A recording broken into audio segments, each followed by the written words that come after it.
গুরুতর এবং গভীর একটি বিষয়, খুবই গুরুত্বপূর্ণ। সেটি হচ্ছে আন্তর্জাতিক বিভিন্ন মিডিয়ায় গত কয়েকদিন পর্যন্ত এমন কিছু চাঞ্চল্যকর তথ্য উঠে এসছে যেইখান থেকে বলা হচ্ছে বাংলাদেশে 2024-এর 5ই আগস্ট ঘিরে বাংলাদেশের সেনাবাহিনী তৎকালীন প্রধানমন্ত্রী শেখ হাসিনা সরকারের সঙ্গে রীতিমতো বিশ্বাসঘাতকতা করেছে।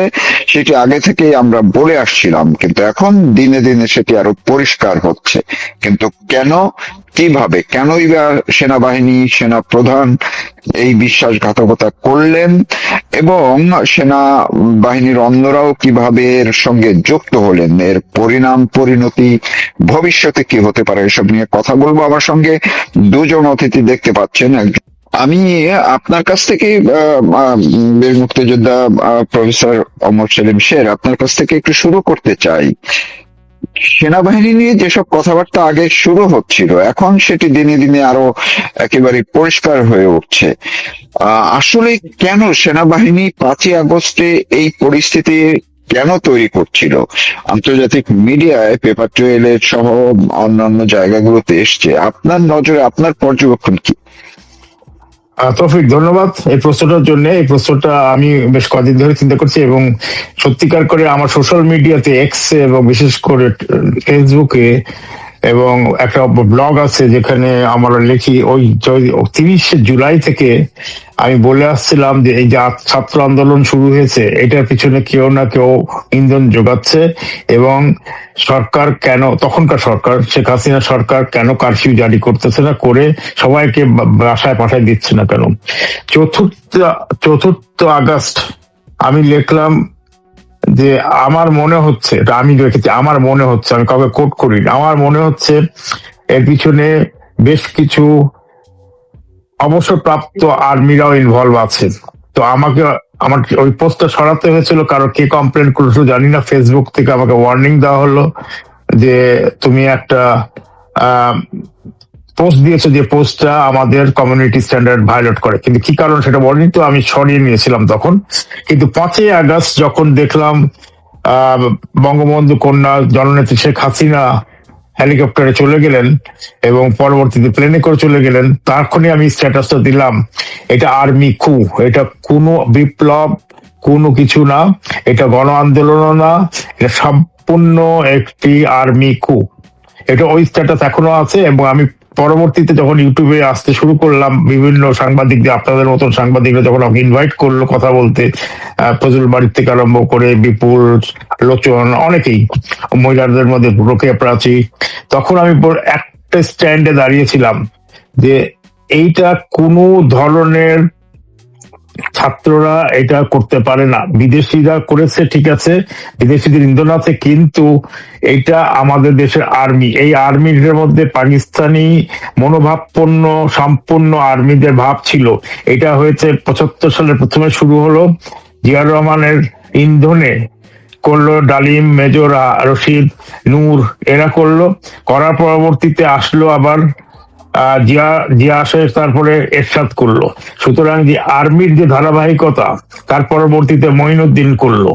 তো এই যে আর্মির ধারাবাহিকতা যদি আমরা ফলো করি, তাহলে দেখবো এই প্যাটার্নটা ঠিক পাকিস্তানি স্টাইলে। ভারতে কিন্তু এটা নাই। ভারতে সে 47 থেকে পরেই একটা গণতান্ত্রিক মোর্চা গড়ে উঠেছিল। এই গণতান্ত্রিক মোর্চাটাকে ধরে রাখার জন্যই বঙ্গবন্ধু চেষ্টা করেছিলেন যে কিভাবে, ওই যে বাকশাল তৈরি করেছিলেন। বাকশালটা ছিল টেম্পোরারি ফেনোমেনা। বাকশালকে অনেকে ভুল বুঝে। বাকশালের পরে বেশ কিছু ছেলে পেলে ক্যানাডাতে পিএইচডি করেছে। আমি একটা সৌভাগ্যক্রমে একটা থিসিসের কিছু অংশ আমি দেখে দিয়েছিলাম একটা স্টুডেন্টের, সে ম্যানিটোবা ইউনিভার্সিটি থেকে করতেছিল। তো এখন তারা যে থিসিস করে বাইর করেছে যে বাকশালটা ছিল একটা টেম্পোরারি ফেনোমেনা, এইটাকে ওই মুহূর্তে দেশের জন্য দরকার ছিল। কিন্তু আমাদের সোকল কুশীলরা বা সুশীল যাদেরকে বলা হয়, আমি কুশীল বলি তাদেরকে, সবসময় কুশীলতা বুদ্ধি দিয়ে তারা চলে, কুশীল করে। সেই কুশীলরা দেখলো যে এটা তো এক পার্টি হয়ে যাচ্ছে, রাশিয়ান স্টাইলে আসছে। কিন্তু বঙ্গবন্ধু নিজেও চায়নি, কারণ আমরা যুদ্ধ করেছিলাম 71 সালে। বঙ্গবন্ধু ছিল, আদর্শ ছিল গণতন্ত্র, সাম্যবাদ, অর্থনৈতিক মুক্তি, এগুলি আসল উদ্দেশ্য ছিল, যার জন্য আমরা মুক্তিযুদ্ধে ঝাঁপিয়ে পড়েছিলাম।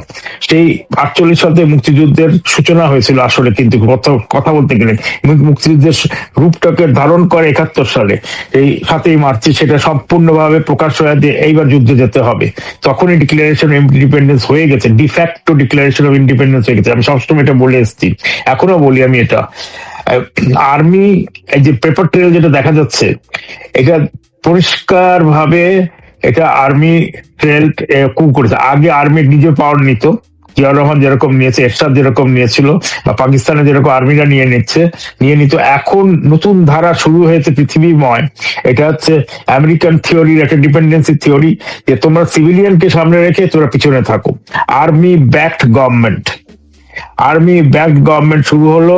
সেটা প্রথম বাংলাদেশে যে আনলো সেটা হচ্ছে জেনারেল মঈনুদ্দিন, সেটা আনলো। আনার পরবর্তীতে আনলো ফখরুদ্দিনকে আনলো, বা ইউনুসকে আনার কথা ছিল। ইউনুস তো রিফিউজ করলো, কারণ ইউনুস শর্ট টার্মের জন্য আসতে চায়নি, সেটা ছিল লং টার্মের জন্য। তাতে 50 বছরের বুদ্ধি তার, সেটা বোঝা গেল পরবর্তীতে। এখন যে 5ই আগস্টে বেসিক্যালি যা হয়েছে বাংলাদেশে, কোন ছাত্র আন্দোলন হয়েছে, ছাত্র আন্দোলন একটা দাবি নিয়ে হয়েছে, কিন্তু ওইটাকে ক্যাপিটালাইজ করেছে কিছু ডানপন্থী কুচক্রী মহল, তার মধ্যে জামাত ইসলামী এবং জঙ্গি মহল এবং বিএনপি।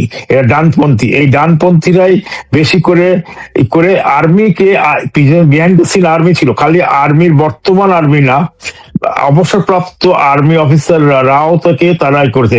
এখন বেরিয়ে আসতে পেপারে স্নাইপার যারা ছিল, এক কর্নেলের নির্দেশে ট্রেনিং এ সেই স্নাইপার সমস্ত আর্মি অফিসার, সেটা বের হয়ে আস্তে আস্তে সমস্ত পেপার ট্রেল গুলো দেখা যাচ্ছে।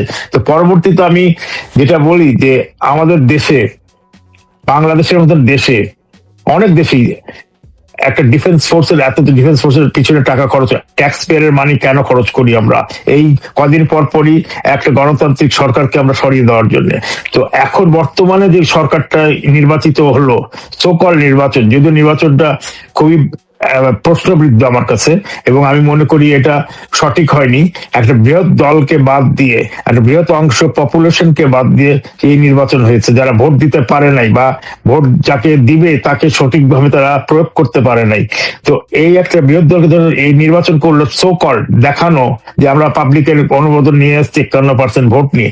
এটাও আর্মি ব্যাক। দেশ কি আদৌ কি শহীদ জিয়াউর রহমান বা জিয়াউর রহমানের ছেলে এবং খালেদা জিয়ার ছেলে পুত্র যে তারেক রহমান, লন্ডন থেকে 17 বছর নির্বাসিত ছিল, যখন মুচু লেখা দিয়ে আসলো আমেরিকা ইন্ডিয়াকে, সে কি দেশ চালাচ্ছে নাকি দেশ চালাচ্ছে আর্মি? এইটা আমার প্রশ্ন সবসময় থাকছে।